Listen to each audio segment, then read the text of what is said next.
Então, como era essa indústria um pouco? Fazer uma viagem agora, eu convido vocês para a gente pensar nessa evolução do mundo dos negócios, das empresas, o mundo econômico, da geração econômica, e depois a gente vai ver como isso impactou a educação e como é que isso fez parte, para e passo, da evolução da sociedade. É claro que essa parte da indústria é um pouco mais para frente do que é o da educação, que a gente ainda vai mais atrás. Então, a indústria 1.0 é essa em que sai a energia a vapor, que aparece a manufatura saindo para a máquina, para os teares, era tudo à mão, de repente começou a fazer alguma coisa que já automatizava esse processo. As relações de trabalho começaram a mudar, isso aí voltando, só um tiquinho só que eu falei aqui, que eu apertei o botão errado aqui, desculpe. 1760 a 1850, nesse intervalinho de tempo, olha quanto tempo isso não é tão longe da nossa realidade. A gente vai ver que a educação estava mais longe ainda.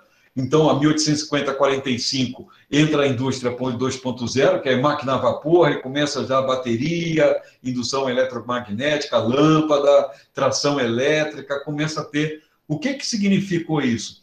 A velocidade do processo foi aumentando.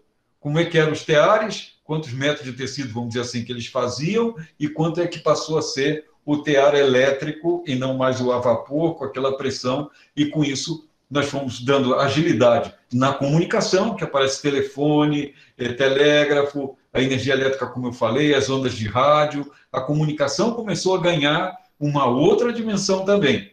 Isso vai impactar a nossa escola.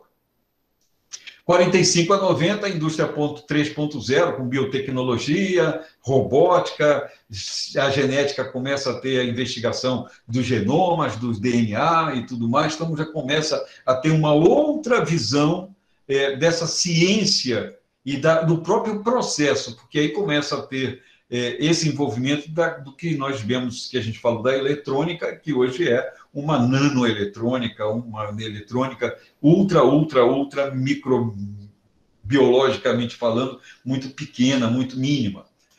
E a indústria 4.0, robô, tudo aí já começando a fazer... você viu que o ser humano já saiu fora daqui, já começou a já aparecer menos humanos trabalhando nisso. Essa indústria que antes impactava a escola, porque precisava de profissionais para trabalhar nela, hoje essa indústria não precisa de muita gente, ela precisa de um só, precisa de uma escola que forme um. Esse um formado já vai mexer nesse monte de... Olha, esse volume de automóveis que sai aqui nessa esteira de produção, provavelmente tem 2 ou 3 pessoas. Antigamente eram 300, 400 trabalhando nessa esteira. E para onde vai esse mercado? Para onde vão essas pessoas? Para onde vai ter essa ocupação produtiva desse conjunto de pessoas? É aí que entra essa nossa estratégia da educação. Então, nós estamos hoje numa revolução tecnológica, estamos no meio dela, em que nós estamos sofrendo, e que é o grande questionamento de todos nós, o que será de mim daqui a pouco? Eu que trabalho há 20 anos, ou há 15, eu estou falando de gente que não está nem com 30 anos de trabalho, não, estou falando de gente que está com 15 anos de trabalho, que eu tenho esse estilo, esse formato, eu preparei, eu fiz uma faculdade, eu tenho uma especialização com esse jeito. Há 15 anos atrás, hoje, como é que ela está se deparando com uma revolução das pedagogias, das metodologias de ensino? Basta a gente ver que o foco mudou. A gente antes falava em ensino, agora a gente fala em aprendizagem. A gente vê como é que esse aluno precisa aprender e não mais como é que eu tenho que ensinar. Então, porque eu não sou mais o detentor do conhecimento. Nós somos professores e nós não somos mais os donos do conhecimento. Esse conhecimento está na mão do aluno. Esse aluno tem isso. Olha lá o século XII da educação 1.0. Era a igreja que definia esse ensino, o ensino era individual, preceptor, aquela pessoa que era o professor de um só, então pouca gente tinha acesso a isso, o professor era o centro da escola. Parte de nós tem essa memória no nosso DNA, dizendo assim, eu sou o professor, sou o mais importante da escola. Foi. Hoje somos mais uma engrenagem nessa máquina que é de ensinar. Nós não somos mais hoje o detentor do conhecimento. Por mais que eu estude, eu não vou ser o único que sei aquilo. Eu não tenho mais essa figura do que é responsável por um conhecimento ou detentor de um determinado conhecimento. Isso acabou. É claro que a gente vai estar falando de uma pirâmide de conhecimento, aquele que está lá no topo, que é o que descobriu, aquele que criou uma tecnologia, ou aquele que descobriu um método, ou que descobriu alguma inovação em algum nível, certamente ele tem um grau de conhecimentos que poucos vão ter. Ele vai conversar com os pares, né, com o grupo de pessoas que têm algo parecido, que são os parceiros da pesquisa.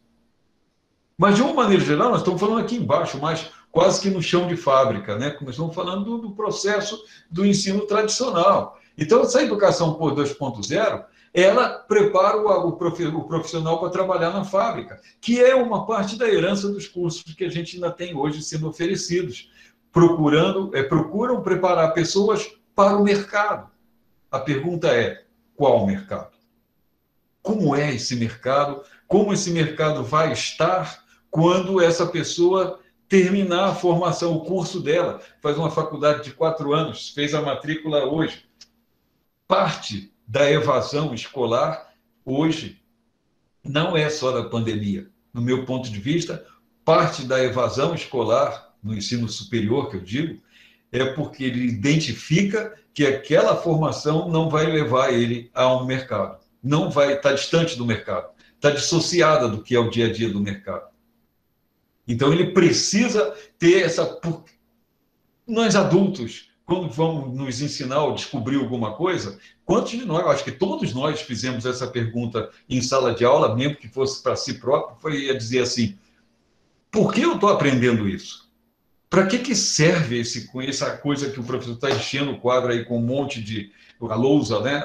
Lá no Rio a gente chama de quadro. Eu enchi essa lousa com um monte de coisa anotada, com fórmulas. Para que serve isso aí? Por que eu tenho que aprender isso? Se investia, nessa época dessa educação 2.0, na memorização. O bom aluno era aquele cara que conseguia decorar tudo e chegava na prova, acertava as perguntas. Tirava 10, esse cara é bom aluno. Por quê? Ele não é um bom aluno porque ele compreendeu todo o contexto.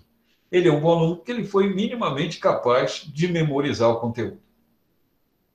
Fazer sentido é esse o desafio.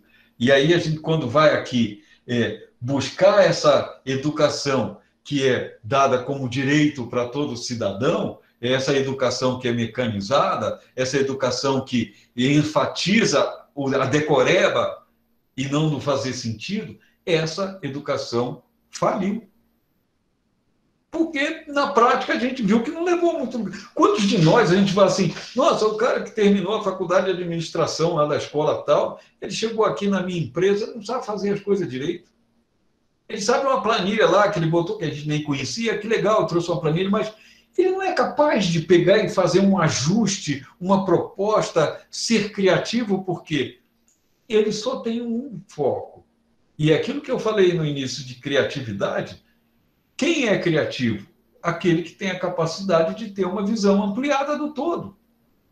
Que eu possa ser capaz de olhar essa minha realidade com diferentes olhos. E isso, uma formação nesse modelo 2.0, não é capaz de fomentar isso no nosso aluno. A gente começa a pensar isso um pouco na educação 3.0, em que o aluno não só decora, mas ele aprende o conteúdo. E aí começa a ter a tecnologia para dizer o quê? Olha, isso aí você faz, você vai fazer assim, isso vai fazer sentido, e começa a dizer: pelo menos isso que eu aprendi, a máquina aí deu certo. Eu fiz esse programa aí no computador e está rodando. Eu usei esse processo e deu certo. Então, eu vou dar uma olhada e eu vejo que tem o Google, que tem internet, que tem todo um material que eu posso descobrir. E o professor não é mais, a partir daí, esse cara que sabe o assunto todo. Não é o dono do conhecimento mais. Esse conhecimento está em rede, como Manuel Castel lá, sociedade em rede. Somos todos interligados. A minha dissertação no mestrado, eu toquei no conectivismo de Siemens, que eu entendia já que o conhecimento ele é uma rede, é uma soma. Não existe um cara que sabe, é só ele que sabe. Não, o que ele sabe está ligado com o que a Cláudia sabe, que a Cibele sabe, que o Gabriel sabe, o que ele aprendeu, esse entendimento nesse trabalho em rede, vai construir o conhecimento do coletivo, do grupo. Que lá a psicologia às vezes chama de inconsciente coletivo, que todo mundo toca, mas não é bem isso, não, mas é alguma coisa parecida com essa, em que a soma vai fazer sentido dessa forma. Então a internet liga as pessoas, e aí vemos agora, é onde a gente está entrando, onde nós estamos imersos, que é a educação 4.0. Assim como a indústria se robotizou e tornou tudo automatizado, todas as atividades automatizáveis serão substituídas, o homem será, o ser humano será substituído nela. Tudo que for automatizado, repetitivo, a aula é repetitiva. A aula que você dá na primeiro ano, na série X, o ano que vem, no outro, começou outra turma, é a mesma aula. É o mesmo conteúdo. Você não vai poder mudar o conteúdo porque mudou a turma. A turma que está entrando tem a mesma idade do que tinha o ano anterior. Se eu dou aula, se a minha disciplina é teoria da administração do primeiro semestre do curso de administração, o ano que vem, o primeiro semestre de novo, tem outra turma que está entrando, primeira teoria da administração, o conteúdo é o mesmo. Então, isso tudo que é automatizável será substituído e eu não preciso mais entrar na sala de aula. E aí fala, mas e aí, o professor não percebe como é que ensina? Eu diria assim, quem de nós tem essa capacidade de perceber numa turma de 30, não estou indo nem de 50, estou botando do 30 que é o ideal, de 30 alunos, é capaz de perceber individualmente o quanto cada um compreendeu aquilo que foi comentado? Nós não conseguimos. A gente vai por uma inferência.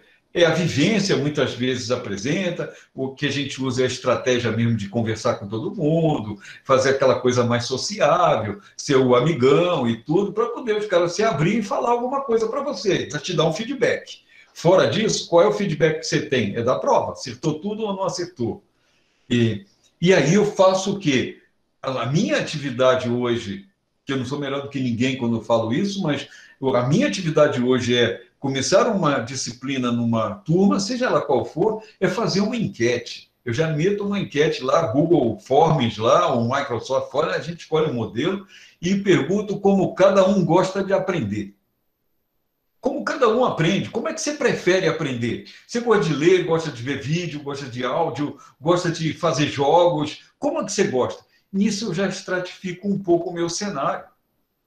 E aí todas as atividades serão mais ou menos assim. Eu vou mesclar, claro, que não vai dar para ter todas as aulas com 4, 5 modelos de aprendizado diferentes. Eu vou mesclar. Uma aula tem um jeito, eu faço, fulano, o pessoal que gosta de só ver vídeo, dessa vez vai ter que ler um pouco. E o pessoal que gosta de ler, agora vai ter que assistir um vídeo. E aí eu vou mesclando essas atividades de aprendizado para dar esses espaços. Mas quando a gente está falando agora de sala de aula invertida, e quando a gente está falando agora que eu não sou mais o detentor e vou organizar, eu vou dar, olha, o conteúdo está por aqui, a gente vai tratar disso dessa forma, está aqui na plataforma com 5, 6 modelos de abordagem daquele mesmo conteúdo, com livros acrescentados, artigos. Claro, obviamente que isso tudo, essa reflexão, não vai servir adequadamente para o pessoal do início, da pré-escola, do ensino fundamental. Nem é a minha expertise. Eu nunca trabalhei com crianças, meu negócio sempre foi do ensino médio para cima. Hoje, exclusivamente, só adultos.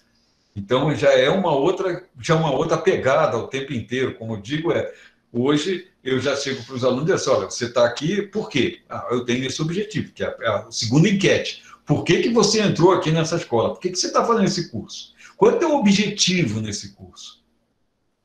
Isso eu aprendi do design thinking. Quando a gente vai fazer um levantamento ou vai precisar idealizar um processo, eu tenho que saber, e é um modelo de negócio, para quem eu vou vender esse produto? Para quem é essa minha clientela? O que esse pessoal tem de problema? Qual é o problema dele? Qual é a dor dele? Bom, em tese, se eu estou fazendo um curso de contabilidade, minha dor é aprender as regras contábeis e tal. Bom, legal, a dor é aprender a regra contábil. Mas para quê? Ah, eu quero ser um contador. Não, eu quero ser um auditor, eu quero ser um assessor, eu quero fazer projeções, eu quero fazer análises. Tá, então cada um tem um foco diferente. Então cada um vai ter que precisar fazer uma abordagem diferente do seu processo. Então, no trabalho em grupo, você mescla esse pessoal, mescla essas formas de aprender diferentes, bota todos nos grupos, um de cada tipo dentro do grupo, porque esse debate de visões vai ser frutífero. O professor só tem o papel de compor esses grupos e fazer com que esses grupos andem. É um fermento, é um cara que vai chegar lá e desafiar o processo. Então, hoje, a USS reinventa a transformação digital na educação. Por quê? Com essa releitura do processo educacional, que não há nenhuma novidade, e sim desafio para cada um de nós, que estamos nesse contexto, nesse cenário, perceber que a gente precisa fazer diferente do que estava fazendo até então. Então, esse processo é uma disrupção, é um processo que exige uma nova postura, um novo olhar. Quando eu falo novo, não significa dizer que é melhor, nem significa dizer que será consequentemente inovador, não necessariamente. Quando eu falo de um novo olhar, é uma questão de olhar diferente da forma que eu sempre olhei. É mudar a maneira de ver, mudar a maneira de fazer. O to do, o to see, do ver, do fazer, todo esse processo tem que ser diferente. Por quê? Nós hoje não nos comunicamos de um para um. O meu exemplo, o nosso exemplo aqui, eu estou fazendo um bate-papo com vocês, temos aí hoje aqui 43 pessoas aqui, o que aparece para mim aqui no ranking, eu sou um falando para 43. Vocês vão ter esse vídeo posto lá no YouTube depois, que vai ser esses 43, se cada um de vocês repartir isso nos seus próprios canais, são 43 mandando para outros 50, outros 100. E esses 100 que recebem também vão botar para outros 100, mais 200. Olha o quanto nós não falamos mais um para um. Como é a educação 1.0, hoje nós falamos muitos para muitos. Porque vocês aí daqui a pouco, agora estão aqui participando, ouvindo, fazendo as suas anotações, mas em turmas, em geral, o que a gente faz em sala de aula?